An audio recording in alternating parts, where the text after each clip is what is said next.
Okay, we're back, and now is the experience that maybe has happened lots of times and just hasn't been recorded, but it certainly hasn't been recorded in Christian contemplative mystical literature or theology. It's called the No Self event.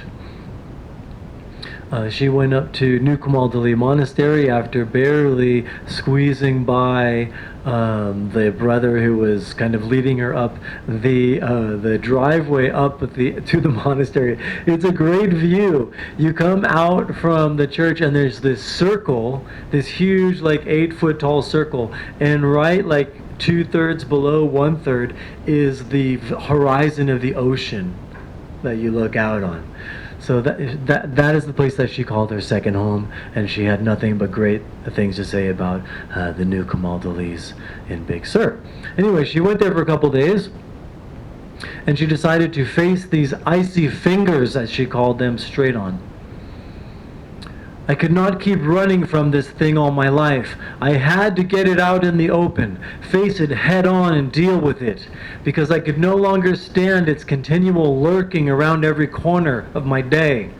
I decided to go outside, sit on the hillside, and stare it in the face until one of us gave way or went away.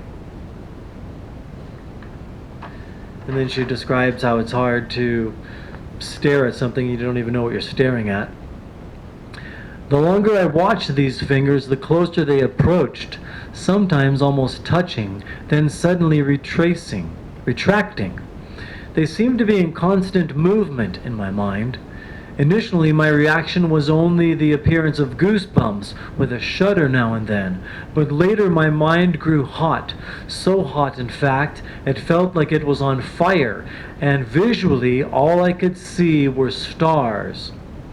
Then I felt my feet begin to freeze, with the freezing sensation spreading upward to encompass all but my head. Finally, I fell back against the hill in a convulsive condition with my heart beating wildly. Okay, now the paramedics among you may be curious to know that she may be going through menopause. She's not diabetic as far as I know. PTSD, I'm not ruling it out. Premature distillation of the not cerebral cortex, the corpus callosum, early onset Alzheimer's, along with 6 or 7 other million Americans. We don't know. This is the event.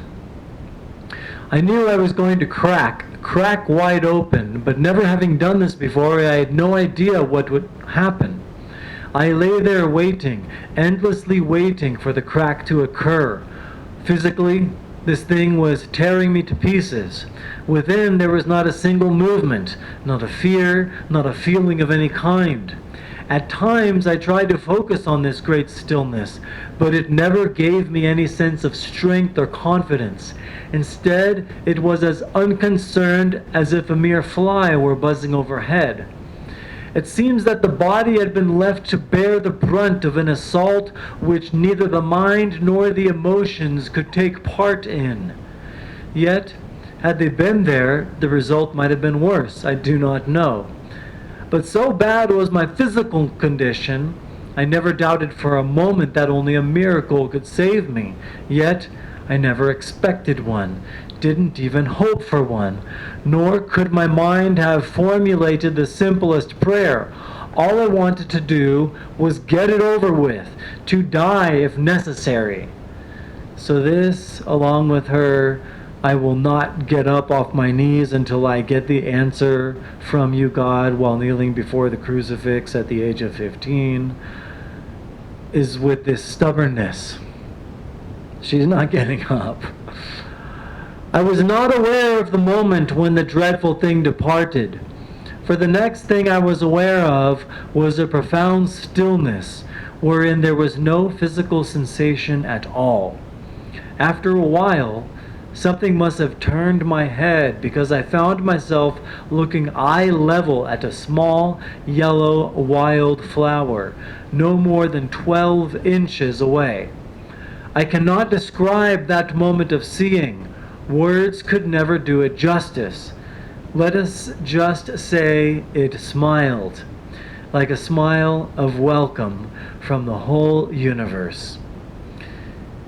In the intensity of the smile, the light of the eye did not go out, nor was there a physical body to turn away.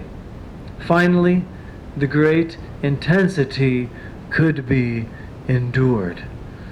And I think that last sentence is just something that I don't really fully understand, and I think if you do, well, you understand more than me.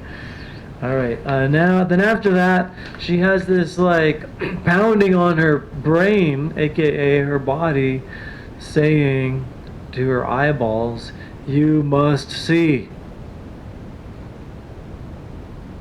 This relentless pressure in my head was like a terrible taskmaster, constantly commanding me to see. You must see. You can see. It pounded away day after day, week after week, month after month, until I knew I would never be released from this horrible condition or escape the terrible taskmaster unless I did eventually see. But see what? What was I supposed to be looking for? And how could I ever see when I no longer had eyes to see? Constantly before me there was only emptiness and nothingness. And interestingly enough, she describes this seeing to the vision of an infant. Instead of the usual objects of mind and sense were seen in a global sense.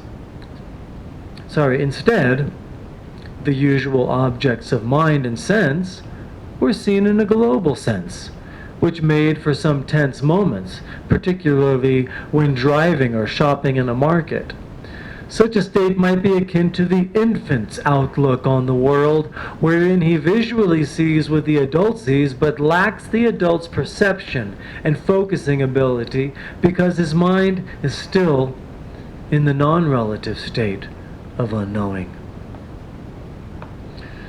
So it's a different state of consciousness in some ways, like the infants. So we don't want to get into Ken Miller's pre-trans or pre-post fallacy in his transpersonal psychology.